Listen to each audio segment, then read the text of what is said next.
Madame, Messieurs, bonjour, bonsoir, suivant l'ère à laquelle vous allez nous suivre. Je me présente, je suis Guilhem Miko Bikwete, juriste de formation, expert en politique publique et en stratégie de développement, chercheur, mais aussi diplômé en ressources humaines. Je vous souhaite la bienvenue si c'est pour la première fois que vous participez à cette émission.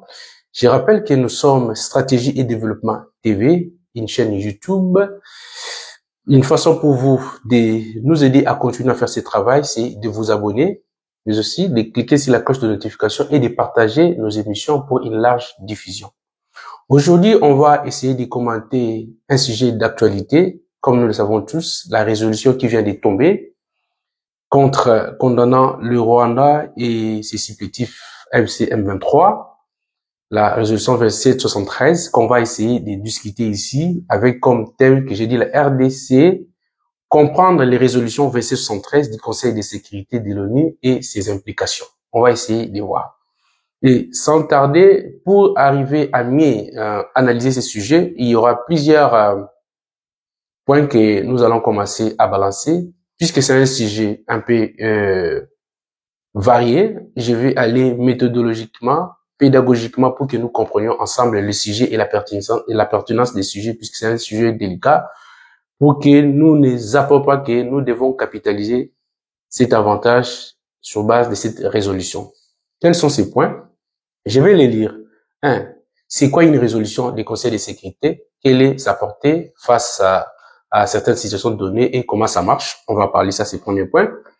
Deuxièmement, la résolution en elle-même, 2773, comme je viens de le dire, qui a été adoptée à l'unanimité. Une victoire diplomatique, bien sûr, mais le chemin est encore long. On va essayer d'analyser là-dessus aussi. Quelle attitude que la RDC doit adopter face à cette résolution? L'attitude, c'est aussi très important. Les avantages et les inconvénients. On va essayer d'en discuter également. La stratégie du Rwanda et de ses supplétifs FCM23. On va en parler. Comment anticiper des probables cas de figure? Et enfin, on va finir avec des recommandations. Sans tarder, on va prendre les premiers points. C'est quoi une résolution? Sa portée, mais aussi les conseils de sécurité. Comment ça marche? On va commencer avec les conseils de sécurité. Les conseils de sécurité, vous devez tous savoir que c'est l'un des 6 organes de l'Organisation des Nations Unies qui a comme mission, sur base de la Charte des Nations Unies, dans son article, si je ne m'abuse, 24, qui a comme mission principale le maintien de la paix et de la sécurité internationale. À chaque fois qu'il y a menace ou rupture ou agression contre un élément de sécurité ou de maintien de sécurité plutôt, et puis de maintien de paix et de sécurité internationale, donc le Conseil de sécurité est de plein droit de siéger pour statuer sur ces cas. Voilà ce que le Conseil de sécurité. Donc, un organe parmi les 6 organes des Nations Unies et en commission maintien de paix et de la sécurité internationale. Et c'est quoi une résolution? Nous avons tous entendu qu'il y a la résolution qui vient d'être adoptée. Et qu'en est-il exactement de la résolution? Une résolution, en fait, en termes simples, c'est n'est qu'un acte juridique qui est contraignante, qui inclut la volonté de tous les membres, la manifestation de la volonté de tous les membres du Conseil de sécurité. C'est que eux, ils ont accepté de faire. Ils vont les couler sous forme d'un texte qu'on appelle une résolution. C'est un acte juridique qui est contraignant. Voilà, dans des termes simples, c'est qu'on peut parler d'une résolution. Là, c'était déjà à l'introduction ce que je voudrais vous donner. Mais aussi, pour ajouter un élément important, c'est que ces résolutions-là, comme je l'ai dit, c'est contraignant et que à chaque fois que les recommandations pourraient être mises en mal, et il y a une possibilité toujours pour le Conseil de sécurité sur base des dispositions de la charte toujours 41 et 42 de pouvoir infliger des sanctions contre les récalcitrants. Dans le cas des Suède, par exemple, le Rwanda, si jamais il refusait d'exécuter les décisions sur des injonctions du Conseil de sécurité, il pourrait être frappé. Et vous allez voir, il y a des sanctions qu'on a dit non armées, qu'on n'utilisera pas l'armée, c'est-à-dire des sanctions économiques et même voire des ruptures diplomatiques.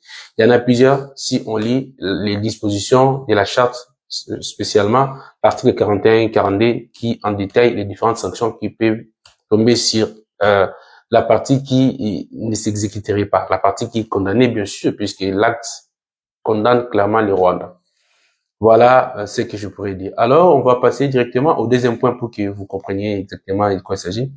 La résolution 2773, c'est ça le numéro de cette résolution condamnant le Rwanda M23 qui a été adoptée à l'unanimité. Ici, un mot, si on peut le dire, le fait d'être adopté à l'unanimité, il y a un élément que j'ai oublié de le rappeler, c'est que le Conseil de sécurité est composé de 15 membres et dont 5 membres permanents et les 10 autres qui sont non permanents, qui a une certaine rotation et par rapport à la configuration qui est déterminée clairement dans la charte des Nations Unies, et que pour qu'une résolution soit adoptée, il va falloir qu'il y ait 9 membres sur 15, et c'est sans pour autant que parmi les 5 membres permanents, que personne n'oppose son veto.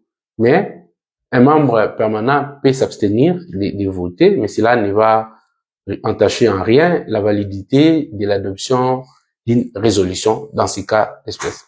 Et puisque ça a été voté à l'unanimité, je pense que c'est un élément de plus qui, sur le plan moral, même aussi politiquement, qui donne encore un coup de pouce au régime actuel, au gouvernement congolais, parce que là, il peut se prévaloir que voilà, il y a une résolution qui a été votée à l'unanimité. Désormais, tous les États sont unanimes que le Rwanda est l'agresseur de la République démocratique du Congo. Donc, personne ne peut c'est dire qu'il n'est pas au courant de cet acte-là parce que la résolution a été adoptée à l'unanimité. C'est un élément de légitimité de plus, quand bien même que ça pourrait passer, même si c'était 9, mais là c'est 15, c'est-à-dire tout le monde est d'accord que le Rwanda est l'agresseur de la République du Congo et c'est supplétif, comme on a cité, FC M23. Voilà l'importance de l'unanimité, c'est un élément de plus, comme je l'ai dit. Alors, une victoire diplomatique, mais le chemin est encore long. Oui, effectivement, c'est une victoire diplomatique parce que, comme vous le savez, avant, les prédécesseurs du régime actuel ou du président en place n'ont pas pu entamer des démarches dans ce sens-là et surtout arriver au point que l'on condamne clairement le Rwanda comme agresseur de la République du Congo. C'est vraiment une étape de franchie qui n'est pas la fin, mais plutôt un élément de détail qui doit être mis à profit pour que nous puissions capitaliser tout ce qui se passe là. Mais le chemin est encore long parce qu'il y a entre l'adoption d'une résolution et son exécution, il y a toujours une probabilité de décalage. D'où la prudence doit être démise. L'importance de cela que je voudrais rappeler. Bon, quelle est l'attitude que la République démocratique du Congo doit adopter face à cette résolution? Le président de la République doit faire montre vraiment d'une certaine détermination pour montrer effectivement qu'il maîtrise la chose, qu'il y a une voie à suivre, une vision à suivre. Je dirais, à mon entendement, il va falloir que le président de la République crée, soit remanie son gouvernement, mettre un gouvernement qui pourrait appeler un gouvernement de guerre, pas de guerriers, mais de guerre. C'est-à-dire qu'on réduit le format des ministères, on essaye de mixer les ministères en gardant des ministères de guerre qui vont aller en combat. Je peux citer à titre illustratif la diplomatie, la défense, l'intérieur, le finance et sécurité, la communication et médias. Et des autres ministères peuvent venir puisque là, on doit avoir une philosophie. Et là, ça sera donner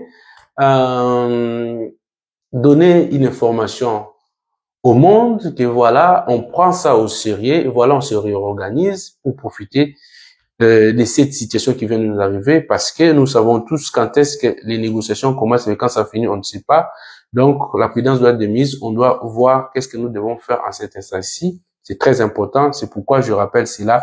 C'est le moment aussi pour les présidents de la République de nouer des relations avec des superpuissances. C'est le moment et de voir auprès de qui on peut faire alliance militaire, mais aussi des technologies pour que nous puissions nous préparer, être prêts. Parce que là, pour l'instant, les adversaires savent qu'il y a une résolution. S'ils essayent de violer la résolution, il y a des fortes probabilités qu'ils soient sanctionnés.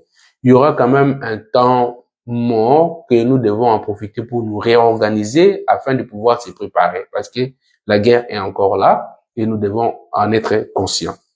Voilà. Quels sont les avantages et les inconvénients? Oui, effectivement, les avantages, c'est que la résolution qui vient de tomber, comme je viens de le dire, ça va donner quand même un temps au gouvernement, au président de la République de pouvoir se réorganiser, comme je l'ai dit. C'est-à-dire qu'il y a une résolution qui vient de tomber qui demande immédiatement le cessez-le-feu. C'est le temps pour le gouvernement, le président de la République, de réorganiser effectivement son gouvernement et aussi d'essayer de mettre en place des stratégies pour régler cette affaire clairement et puis ne plus permettre que nous soyons encore surpris de ce genre d'initiative. Et c'est le moment pour le chef de l'État d'utiliser nos ressources humaines. Et par ressources humaines, ici, moi j'entends, c'est les universités, je suis des instituts supérieurs spécialisés sur chacune des questions qui doivent entrer dans ligne de compte par rapport aux problématiques que nous avons dans ces moments ici précis. Donc, l'Université de la République du Congo est parmi les meilleures. Nous avons des spécialistes, des savants, des spécialistes dans des domaines qui devraient être consultés en ce moment ici et nous devons utiliser cela parce que c'est ça notre ressource humaine pour vraiment faire des choses avec des précisions, plus des tâtonnements parce que cette occasion ici, il faut pas qu'on la rate, nous devons la saisir et puis réussir cela. C'est un pari que nous devons gagner. Et voilà ce que je pourrais dire sur ces points-là. C'est vrai que même si que c'est une période de turbulence, mais nous devons être prêts en tenant compte de ce timing pour ne pas nous perdre. On va passer à un autre élément encore de très important, c'est comment anticiper des probables cas de figure. C'est vrai, c'est un moment où il y a quand même des sanctions, mais le président de la République doit vraiment prendre ça en compte puisque nous savons que l'M23 Nanga vont chercher toujours des stratagèmes parce qu'ils ne vont pas s'avouer vaincus. C'est qu'ils vont chercher de faire, de gagner du temps parce que, comme on a dit, entre la prise de la décision et son exécution, il y a toujours un décalage probable et ils vont en profiter. Si ce n'est pas de chercher à exister, mais quand même chercher des mal de manœuvre, soit pour piller ou essayer encore de financer d'autres groupes rebelles pour que ça change de forme, comme ça ils pourront dévier la résolution. Nous avons déjà vu l'exemple de Corneille Nangaa qui se désolidarise avec le M23 comme pour dire que nous, ça ne nous concerne pas, nous nous considérons comme une opposition politico-militaire et que nous devons continuer à intervenir parce que la sanction concerne l'M23 et puis le Rwanda. Nous sommes là. Ça sera encore de manœuvres comme ça que le Rwanda pourrait faire pour tenter de résister, même s'il est en difficulté, mais nous devons laisser pas l'occasion, même une petite, à nos détracteurs, aux agresseurs, de pouvoir se réorganiser. Nous devons vraiment les coincer jusqu'à leur dernier retranchement. Ça sera très important pour que nous puissions gagner la guerre. Donc, par conséquent, nous devons savoir anticiper des choses et comme ça pourra nous permettre de ne pas subir les assauts de l'adversaire, comme j'avais dit. Et pour finir, les éléments que je pourrais donner sont des recommandations.